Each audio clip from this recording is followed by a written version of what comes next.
Bismillahirrahmanirrahim.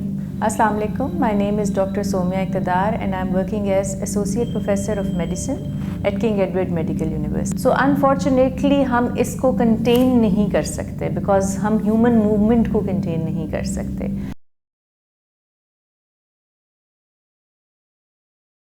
इस बीमारी से बचा कैसे जा सके, which is the most important. I always say that prevention is always better than cure. और इस बीमारी में तो प्रिवेंशन ही है हमारे पास, because we do not know the cure. अभी हमारे तक कोई ऐसी इतलात मुसद्दिक नहीं है कि ये कोई दवाई या कोई वैक्सीन या कोई ऐसा ट्रीटमेंट हो जो इसको क्योर कर सके. So there is only supportive treatment. So for the time being we should only emphasise on prevention of this disease.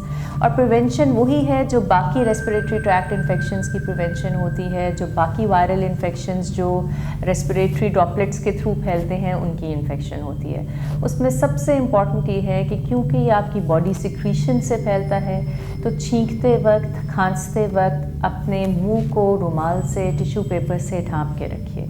Face mask का इस्तेमाल ज़रूर कीजिए और हैंड हाइजीन पे बहुत ज़ोर दें. मैं हमेशा बताती हूँ कि हम बहुत सी बीमारियों से बच सकते हैं अगर हम सिर्फ प्रॉपर तरीके से हाथ धोने की आदत डाल लें. सो हाथ धोने के स्टेप्स भी मैं अपने नाज़रीन को एक दफ़ा बताना चाहती हूँ.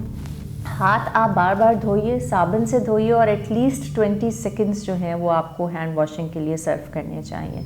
इसके अलावा जो अल्कोहल बेस्ड रब्स होते हैं जिन्हें सैनिटाइजर्स कहते हैं हम, वो भी आप यूज़ कर सकते हैं. अगर तो आपके हाथ सॉइल्ड हैं सिक्रीशन से, तो बेहतर है कि आप उसको प्रॉपरली वॉश करें सोप एंड वाटर के साथ. लेकिन अगर सॉइल्ड नहीं है या सिक्रीशन से, या लेकिन सिर्फ शक है, तो आप सैनिटाइजर्स का इस्तेमाल भी कर सकते हैं. हाथ धोते वक्त कुछ स्टेप्स हैं, बच्चों को भी सिखाइए, बड़ों को भी सिखाइए और इनको अपनी डेली प्रैक्टिस में, रूटीन लाइफ में अपनाने की कोशिश कीजिए.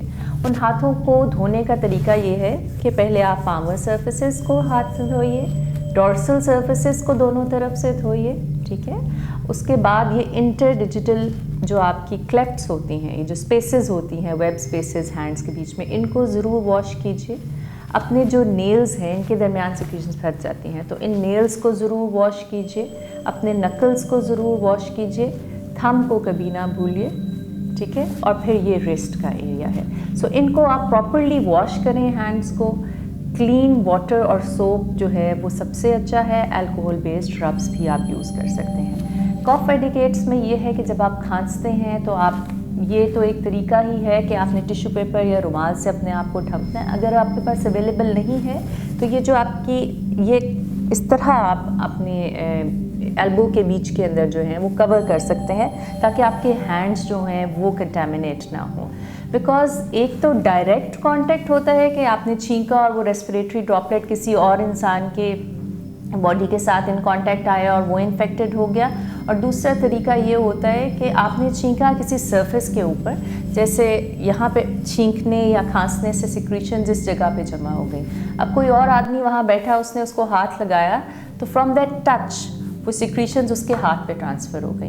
और ये ट्रांसफ़र अगर उसने अपना नाक साफ़ किया या आँखों पे हाथ लगा लिया या ज़बान को टच कर लिया या लिप्स को टच कर लिया, तो थ्रू म्यूकस मेम्ब्रेन्स वो ड्रॉपलेट्स जो हैं वो उस बंदे में इन्फेक्शन कर सकते हैं. सो ये वायरसेस बड़े विरुलेंट होते हैं, ये फ़ौरन से आप कैच कर सकते हैं. स्पेशली वो लोग जो इम्यूनो कॉम्प्रोमाइज्ड हैं, जिनकी क़ुव्वत मुदाफ़ियत कम है, जिन्हें और बीमारियां हैं जैसे कि शुगर का मसला है या कोई इम्यूनोसप्रेसेंट ड्रग्स पे हैं, या जिनको पहले टीबी रह चुकी है, या वो मरीज़ जो कैंसर में मुब्तला हैं, या बहुत ओल्ड एज के पेशेंट्स, या दायमी अमराज के मरीज़ जैसे गुर्दे के मरीज़ या जिगर के मरीज़ होते हैं. और सबसे इम्पॉर्टेंट जो रेस्पिरेटरी ट्रैक्ट की प्रॉब्लम्स के साथ पेशेंट्स होते हैं, जिन्हें एस्थमा है, जिन्हें सिगरेट पीने की वजह से सांस का और निज़ाम मुतासिर है, जिनको मैंने बताया ट्यूबरकुलोसिस है, या फिर कोई भी फेफड़ों की बीमारी है, और उन लोगों में ज़्यादा चांसेस होते हैं कि सीवियर डिजीज़ होगी और खुदा न खास्ता इसमें जान का ख़तरा भी लाहक हो सकता है. तमाम अलामात के लिए अपने हॉस्पिटल्स में, हेल्थ केयर फैसिलिटीज़ में रुजू करें ताकि आपको प्रॉपरली डायग्नोज करके आपका ट्रीटमेंट हो सके. मेरी आप सब लोगों से रिक्वेस्ट है कि मरहम ने ये बहुत अच्छा इनिशिएटिव लिया है कि पब्लिक अवेयरनेस के लिए और लोगों की क्वेरीज़ को आंसर करने के लिए ये सेशन किया है.